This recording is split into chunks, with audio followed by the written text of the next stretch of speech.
સોડી લીધો સાંડલો ને પૂરી લીધો હેથો. અરે સાંડલો ને હેથો નહીં, અરે મંગળસૂત્ર પણ પહેરવાનું હતું. આ નરેશે મને પહેરાવ્યું હતું. એમાં મારું અને નરેશનું નામ લખેલું છે.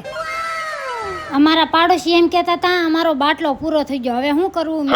મેં કીધું ન્યા રસોઈ બનાવી જાવ. પાડોશીને કામ ન આવે તો કોને કામ આવે? એ કે મારે બાટલો પીડો છે. પછી હું ઘરે આવી ગઈ. અરે જો મારે મમરાનો શેવડો બનાવવાનો છે, તો હાલો શેવડો બનાવી નાખી.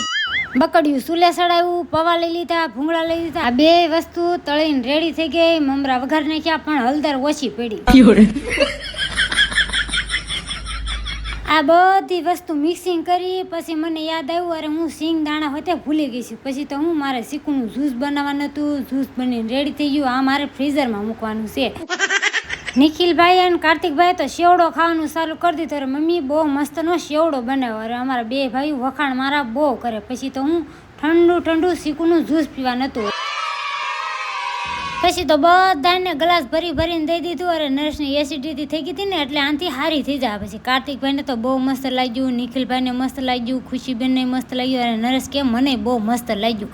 અરે આ બધાય મારા બહુ વખાણ કરે, મને બહુ ગમે. નરેશ લાવ્યા શાકભાજી. અરે માર્કેટમાંથી શાકભાજી લઈને આવ્યા.